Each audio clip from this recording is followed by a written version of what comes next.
Are you extremely thirsty? Like crawling through a desert thirsty? Then you need Voss Extreme. This isn't your average water. With a pH so balanced it practically shames other beverages, Voss Extreme quenches thirst on a molecular level. Feeling parched at the gym, at work, after an intense breakup monologue? Voss Extreme is here for you. And with our extra large, absurdly heavy glass bottle, you'll be hydrated and get a killer arm workout. Warning: side effects of Voss Extreme include overhydration, smugness, and the ability to say, I drink Voss at every opportunity. Voss Extreme, for thirst levels that are out of control.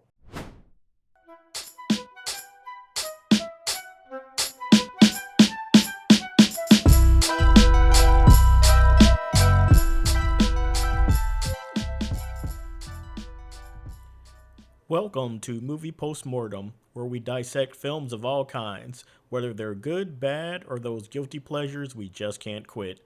I'm Reggie Hill, and I'm joined by my nephew, Isaiah Brown. Together, we're here to examine what worked, what didn't, and why we keep coming back for more. So grab your popcorn because no movie is safe from the scalpel on Movie Postmortem. Hello, everybody. Today on Movie Postmortem, we will be covering Smile 2. Smile 2 is a film that came out in August of 2024, and it's a film that I initially tried to watch in the theaters. It was a Dolby Cinema showing, and it was actually too loud for me, and I had to walk out and then finish the film another time in a quieter theater. But Smile 2 is a film that I have seen now twice, all the way through both times. Me personally, this film is this film is a 4 out of 5 for me. I'm a big fan of everything that was in it, and even though in the theater when I watched the first time because I was with my friends, we were making fun of some scenes. This movie is a generally good movie, just like the first one. This movie is so good for me, even though there are some hiccups in it. I don't care. I really do like this movie. So 4 out of 5. That's what I'm working with.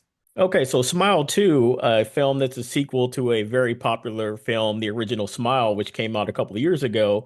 I legitimately think this is a good film. I give it 4 out of 5 stars. And even though it's horror, I think it's something that is accessible to all audiences. Let me start off with a short plot summary. Smile 2 tells the story of pop star Skye Riley, a popular singer who is on the verge of a comeback tour after sitting out a year following her drug related car accident that killed her famous actor boyfriend. While attempting to buy Vicodin to cope with her back pain, her drug dealer kills himself in front of her in very brutal fashion. Unknown to Skye, this causes a parasitic demonic entity which feeds off of trauma to latch onto her. The curse causes the victim to experience horrifying illusions, including people with smiling faces, for about a week until it finally possesses them, causing them to kill themselves in front of its next host, continuing the chain. The film covers Skye's struggles to maintain her sanity amid the increasing power of the curse. Will Skye Riley be able to break the chain before it's too late? So, if you're familiar with how we do things in movie postmortem, then you know here's how we do our system. We do a cause of death, cause of celebration, not in that order, and at the end we do a movie stitch up. Pretty much what we would change this movie, what we would do to make it better. Pretty much.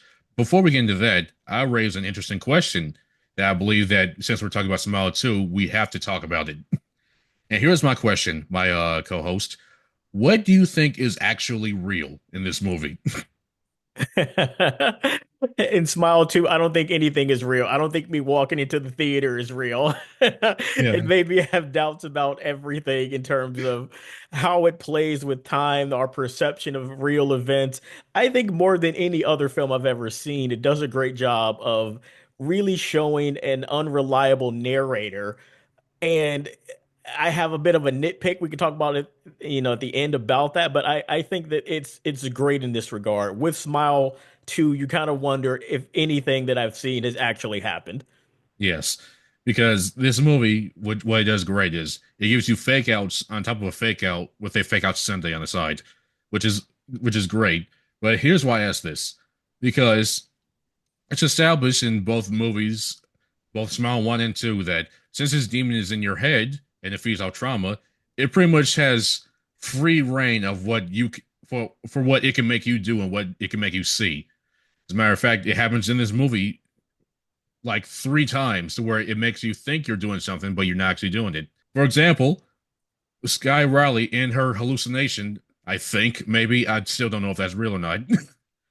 She ends up in the hospital, passed out, dehydrated, even though it's shown multiple times in the movie that she is swallowing Voss water like it's gold. Good point. Yeah. Like he said, this is unreliable narrator turned up to like 15, to where even after watching it a second time, I still do not know what actually is real. What is his demon just messing with her?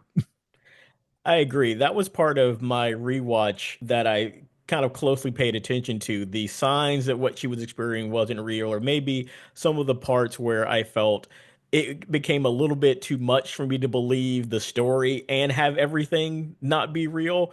And so that's really one of the major stitch ups that I want to do with the film. So we'll come back. Let's come back to that point.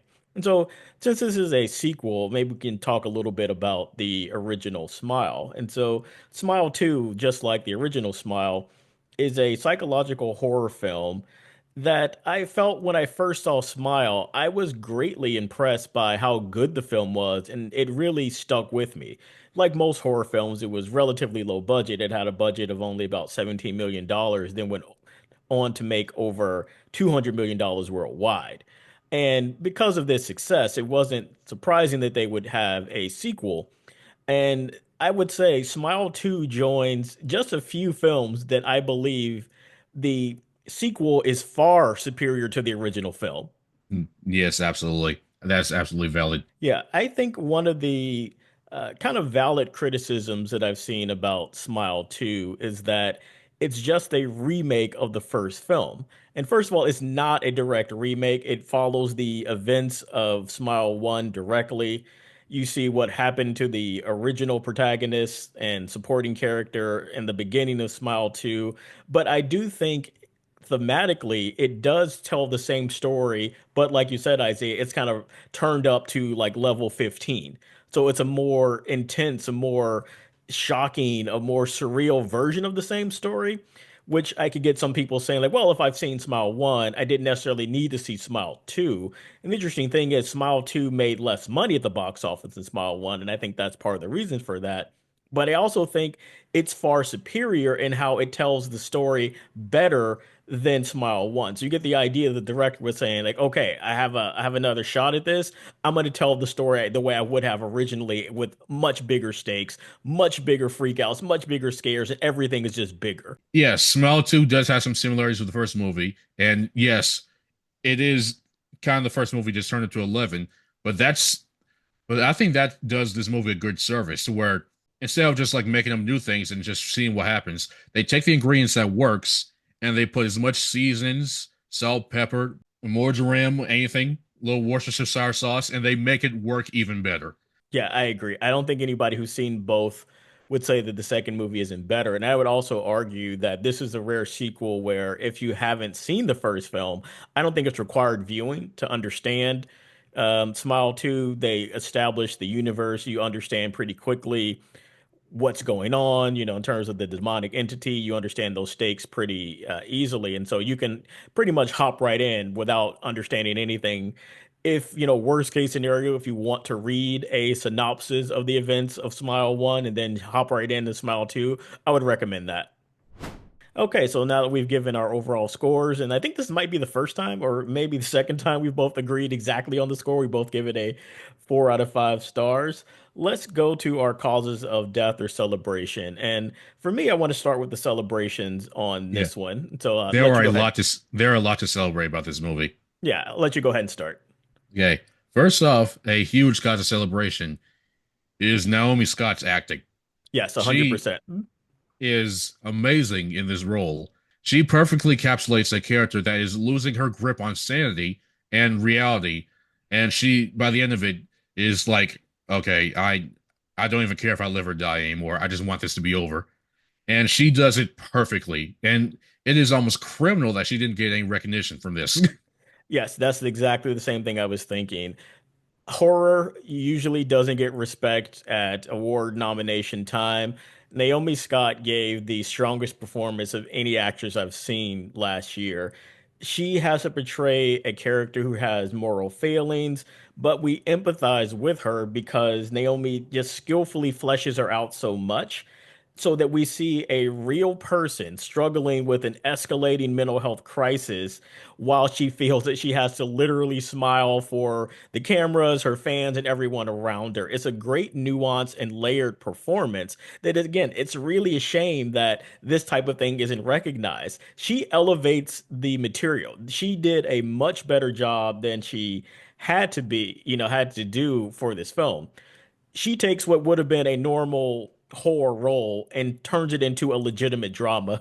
Part of what I think about this film, you could remove the supernatural elements, and this is just a really excellent drama about a pop star trying to, come to terms with her Yeah. failing mental health. Yeah. That's how good the acting is in this film. For people who are not familiar with Naomi Scott, she really rose to kind of A-list status a few years ago with the live action Aladdin. She played Princess Jasmine. And she also was in the Charlie's Angels reboot, which unfortunately kind of bombed at the box office. And so after that, she was pretty quiet. And so with this film, I really hope that she regains the attention of filmmakers because she shows she really has the acting chops to really lead a strong film or franchise. Yeah. Funny enough, she was also in the Power Rangers movie. So if you watched whatever that movie was, you might actually recognize her, or I maybe you forgot won't. about that. I forgot. Yeah, she was in the Power Rangers reboot. I did see that. Yeah. This is why I give her so much praise. I don't know how she did this. I don't know how she tricked her mind into doing this, but she brings out the performance of a lifetime in this movie to where if you did not know that, let's say you just happen to walk on a set that day and you just look at her, you just watch her like while she's going on this like tirade of I'm losing my mind, I'm losing my sanity, I can't do this show. You could believe that if you didn't know anything, you would believe that she is losing her mind and that she needs some help. I do not know how she tricked her brain to bring this out of her, but it is so amazing that she did it. Yeah, it's one of those types of performances that you could only imagine being completely exhausting for the actor. And there are some people, I think like for Florence Pugh, she's one of the people where I'll watch her in films and I'll be like, I can't imagine you doing that for this film. I feel sorry for you. And Naomi is the same way here. And so this is something that I want to harp on more because playing a pop star in a horror film, most people could look at that and be like, okay, this is really easy work. You get to be, super dolled up, she sings, she dances, but that could be a very superficial role. She doesn't just take that and just say, okay, I'm going to be Scream Queen and just kind of phone it in. She shows you it's this role is not just about her doing the attractive part.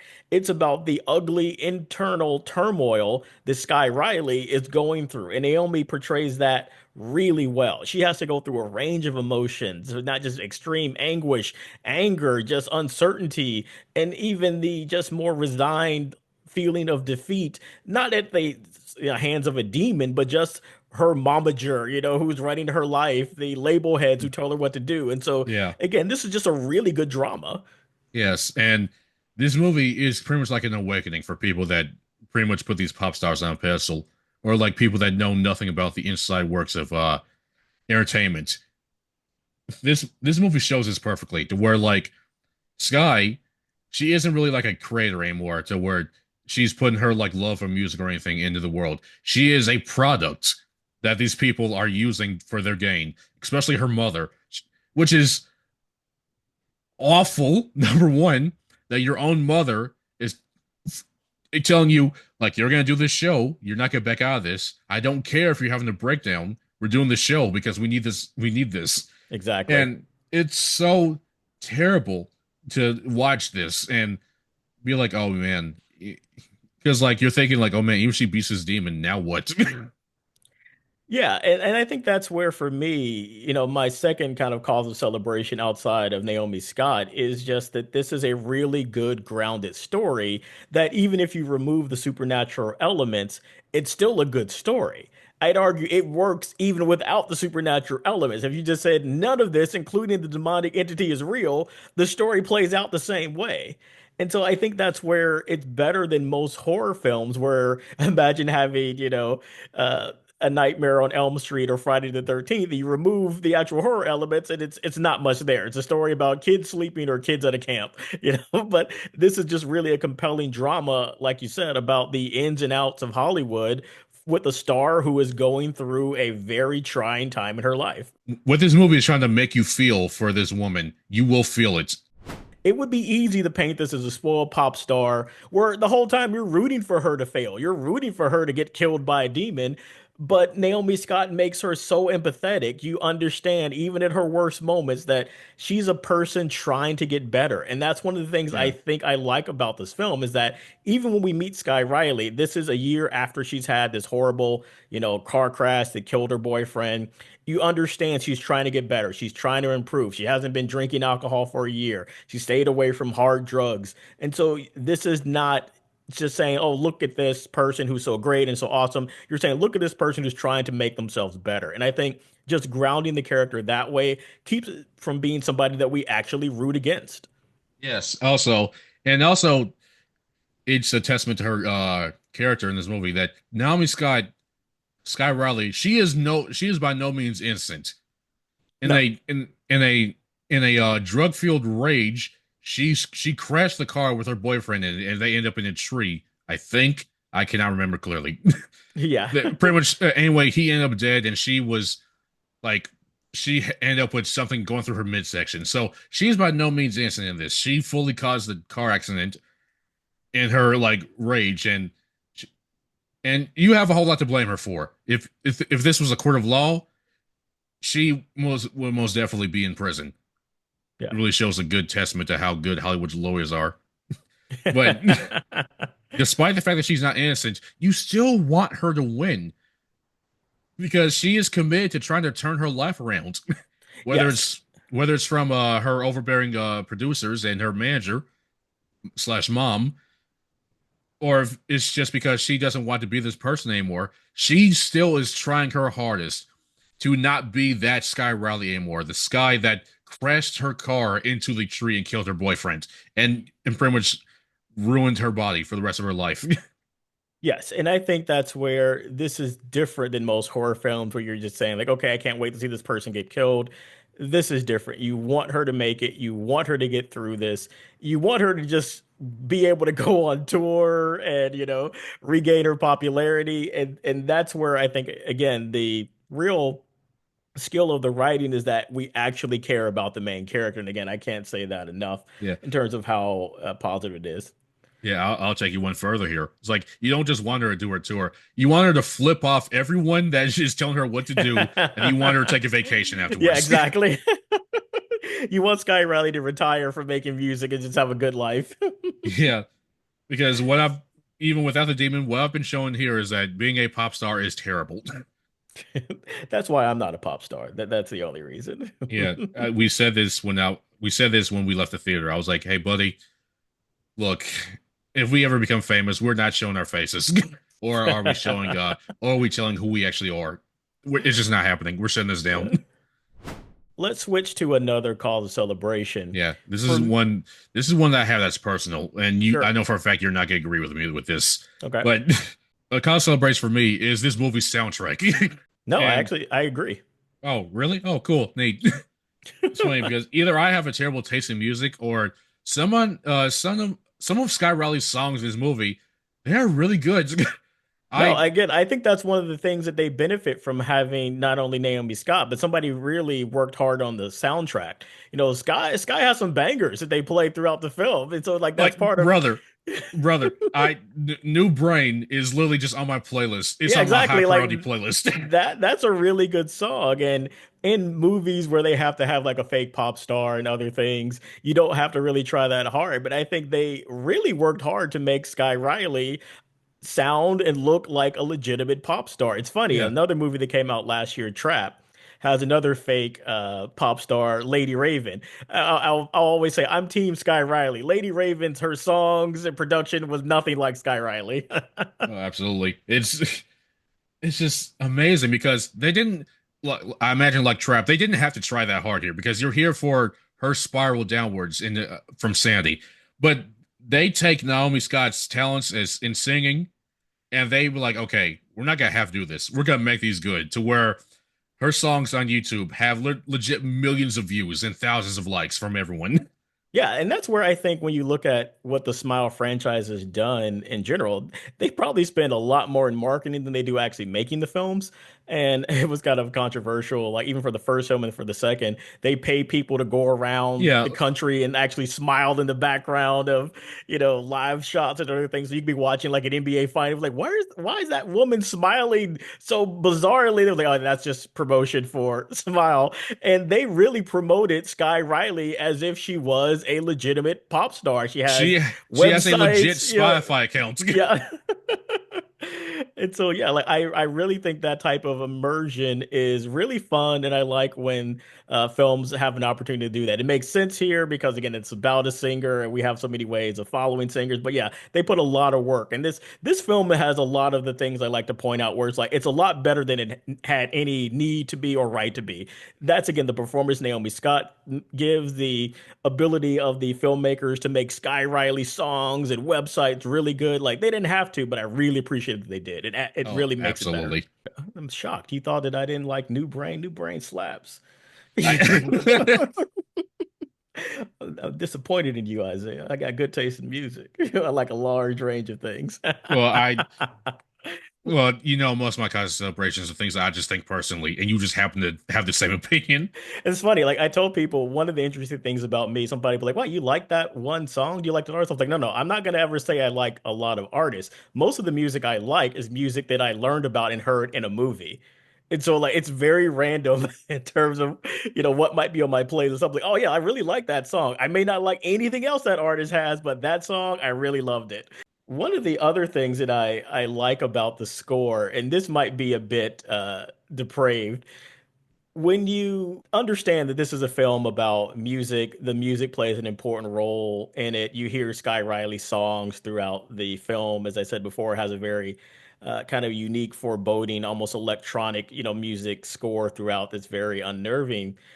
During like the credit scene in the film, Oh yeah, I was going to say they that. they literally incorporate Skye Riley's screams of terror into the song that's playing at the end of the film, That which is was kind of warped but very well done. And it just kind of shows the way that they really integrate all aspects of the sound and music in this film. And it was just like, my hat's off to you. You're really warped, but I get it. I appreciate you doing it, but man, that's just so horrible. yeah, literally when we were doing our like little snap reviews when we left the theater, we just paused. We just paused when we heard that because I was just like, okay, so guys, how we feel about this? Well, first of all, and then I was like, oh, that is messed up. Yeah. So again, usually movies have good acting, good visuals. Yeah, and the cinematography, I don't want to spend too much time on that. Cinematography is great. It's just very unsettling cinematography. It's like always flipping shots. Like what would the Yeah, city look like absolutely. if it was upside down? So just usually just kind of disorienting you from reality just by saying like, let's look at this at a 90-degree angle or 180-degree angle, different than what it normally looks like. And so all those aspects of the filmmaking just work hand in hand together. But yeah, that's just warped. Yeah, this absolutely. And if at this point it's going to be the standard because if you're here for Smile, you're going to see excellent filmmaking. Yes. And that's where I wish more films put as much effort into the filmmaking, no matter what the genre is. Again, here on Movie Postmortem, we don't believe that your genre or target audience should limit your ability to make a good film. Doesn't matter what it is, you should really try to make it creative, make it impactful. And I think this is a great example. Like, this is a sequel to a horror film, kind of high concept horror film, but it's really great filmmaking. Yes, certainly. It's a good cause of celebration here to where I just want to point this out. Even though in the theater, me and my friends, we were having fun and we were making fun of it because that's what we do. When I'm with those two, we never really take anything seriously. I take things seriously when I'm watching things by myself because I don't have anyone to make jokes to or play things off of. But I can tell when I was watching the first time over, If I would have let myself, I would have been terrified for poor Skye. Oh yeah, and again, like I usually watch movies alone for that reason because I want to be completely captivated and like just drawn in by it, and that's how I felt. I felt like this is a film that you wish didn't end the way that you know it's going to end. And that says a lot because again, you know how this is going to end because you know the type of story it is, you know the premise, and you don't want to see the end happen. And that's good filmmaking. To make you care about the character in a horror film is really great filmmaking. Okay, and so I think we covered all of our causes of celebration. And so let's take a commercial break and then we'll come back with our causes of death. Strapped for cash? Don't worry, we've got you covered at Payday Whenever, where you can borrow today and regret it tomorrow. Here's the deal: borrow $100 today, pay back $2,000 over the next decade. Need more? Take out another loan to pay off the first one. It's a never ending cycle of financial fun. Missed a payment? Don't sweat it. We'll just roll it into the next one with a small 500% APR. We've simplified the process. No credit checks, because we already know it's bad. No waiting. Get cash in minutes. Terms, fees, and your soul apply. No escape. We've got your contact info, your paychecks, and your firstborn. And just for Movie Postmortem listeners, use promo code POSTMORTEM to get $5 off your first loan. It's our way of saying thanks for making bad decisions with us. Payday whenever. Borrow now, cry later. And we're back. And so now let's kind of dive into our causes of death. I felt that some of the film relied too much on traditional jump scares. One of the reasons, That is fair. Yeah, I yeah, actually do agree with it. one of the things I don't like is being scared, which is why, although I watch a lot of horror, it's my least favorite genre, because jump scares are just cheap. And as we said before, this film has some really unsettling sound design, some really shocking scares where they don't use that audio shriek to just make you like jump out of your seat. And so sometimes when it does just use the cheap jump scare with the audio shriek with it, I just felt like, well, that's just lazy. You had done this much better in other scenes. And so I would say it's like 50-50 between really legitimate creepiness, dread, and just 50% like just jump scares. Like, oh, that person just popped up out of nowhere and just, hit the Yeah, audio. I actually do agree with that. I'm actually somewhat more harsh with jump scares than you are probably because I pride my career, my non-existent career off of horror in general. The words when I was in the theater and that I think it was the jump scare where she is in bed with that one Yeah. girl and Yeah. the lights on her face pop up. It did scare me because I wasn't ready for it, but in response to that, I said, "Oh, F you." That was It's cheap. It's really cheap. Yeah. Uh, because I've seen jump scares just like I grew up in the era where jump scares were becoming more and more prevalent in pretty much everything. So I can say without a doubt, from my personal experiences, that jump scares are the cheapest form of horror you can possibly use. I agree 100%. They're just there for that little scare moment for like a good 10 seconds, and then you move on for the rest of the movie. And again, like I think this filmmaker is too good for that. And it's not necessary, it's cheap, and those aren't the things that I remember the most about a film, and those aren't the things that become kind of iconic. And there are some truly iconic moments and scenes, I think, in this film, and just the random jump scare is not going to be one of them. And I just wish that they kind of reduced that. It didn't feel that they need to lean on that so much because like you said, it's a crutch. So for the next cause of death, since we're on jump scares and loud noises, this is something that is a cause of death, but you have this personally to where for some reason I have no idea why the audio mixing for this movie in theaters was way too loud. Yeah. I thought it was just me. I literally left the theater because it was so loud. Where if you're a person that has like ear issues like you are, Yes, which I do. you don't watch this in theaters because for some reason this is the loudest movie I have ever watched in theaters. Yeah, I'm glad you said that because I felt like I was just really weak or I was being too sensitive about my hearing when I left because like I just couldn't take it. And I had to just say, like, I have to watch this at home or I have to watch this in the regular theater where it doesn't have this much, the Dolby surround sound because it was just way too loud. So it's not that it's a bad sound mix. It's just a very loud sound mix. And so it's just physically just not responsible, I feel. Yeah, if you're in the theater and you're watching a movie and your ears start hurting, that's a problem.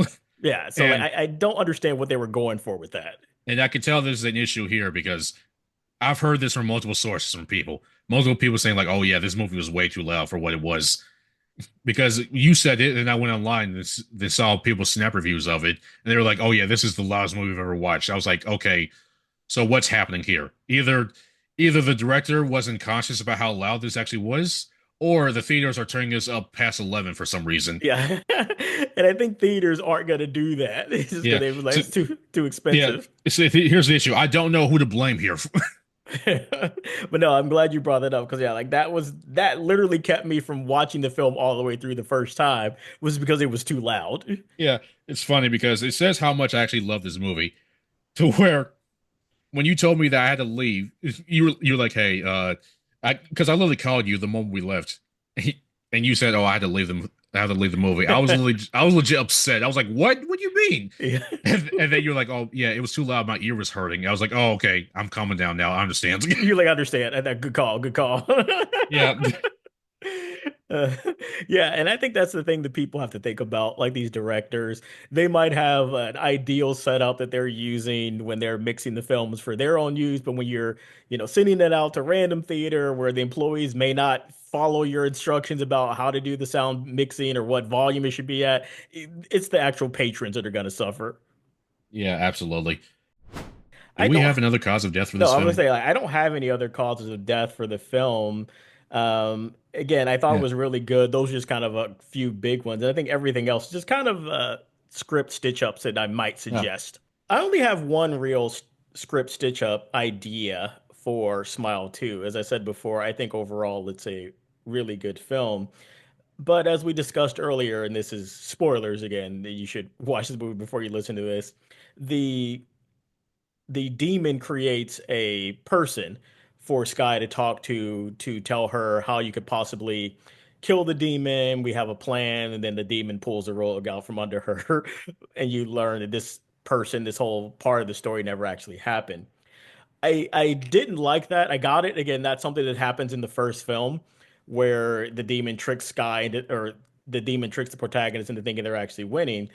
But it kind of is, again, a repeat of something we already seen. And so instead of having that actually happen, where it's just a fake person and this false hope for Skye, why not give Skye true hope that there is a way that she could actually beat it? And so my actual rewrite would say, instead of the guy from the first film, trying to pass on the demon and failing in the first 5 minutes of the film, why don't we just let him leave and then later he comes back and he actually tries to help Skye?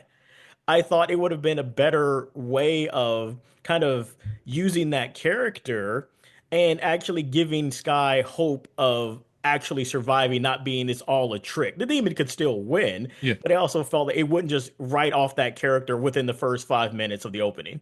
That's fair because I was thinking the exact same thing. Because Naomi, Skye Riley in this movie, she doesn't even know that she could win if she just kills someone in front of someone else. She literally doesn't even have this knowledge. She doesn't Yes. even know there's a way to win this. And Yeah. their plot and the plot that that person, I still don't know if he's real or not. His idea is that we can just medically kill you. So hopefully this demon will starve because you can't. You're not. Well, you're dead technically, which is it sounds like I'm making this up as I go along. His idea was, but that's pretty much what it sounded That's what like. his idea is. Yep. Yeah. And No. so I completely agree with that to where you can still have Sky lose, but make it so her make it so she actually has a way of somewhat winning. Like give her a little bit instead of like giving her that cookie cutter like false hope, give her like actual hope here of winning. Because I feel like that reaction could bring out a whole lot more sympathy from the audience. I agree. And I also thought for the character Joel, the one we're talking about, he's the cop from the first film, it would present an interesting clash in terms of what he could do because you see him successfully passing the demon along. So he successfully passes the demon on to the drug dealer, who Skye, then she gets it from him. So imagine if he wasn't like eliminated in the first 5 minutes of the Yeah. film, he could say like, okay, I know I successfully passed it on, but he sees that, oh wow, it's affecting this, pop star, because you see the news reports about all the crazy things that Skye is going through, and maybe he decides like, okay, I pulled myself out of the situation, but I'm going to put myself back in because he wants to stop it. And I think that Yeah. would be a great character moment for him to say like, I want to try to prevent this from going further, even though I'm in the clear.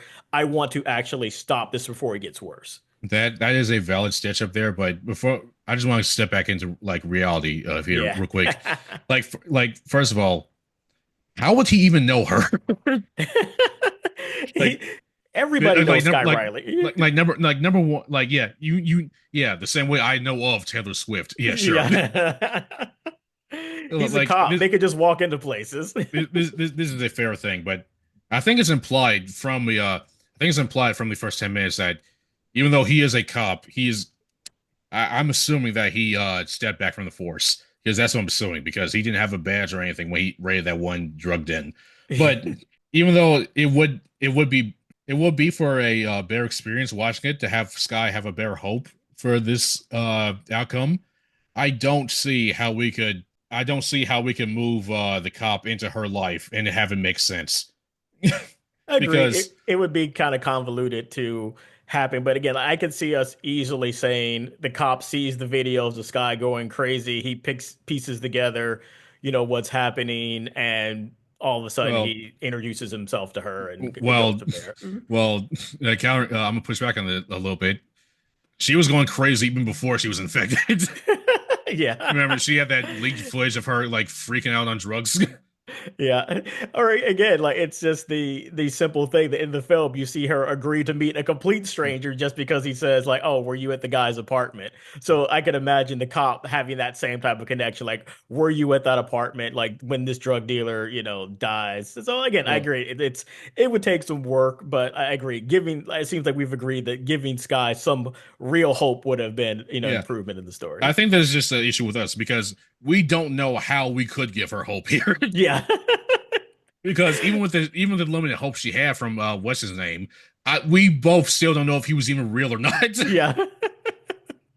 We're not saying even that she can win. We're just saying give her real hope. That even if it wasn't going to work, give her real hope. Since we don't have any other suggestions, maybe we can revisit our scores. I'm going to stay with my 4 out of 5. I think this is a good movie. If you like psychological horror, maybe if you like the original Smile or other films, kind of like It Follows, it's kind of that same type of, modern, more psychological horror. So I'd recommend it, even if you're not a fan of the genre, it is something that is memorable. Oh, absolutely. I am sticking with my 4 out of 5 here too.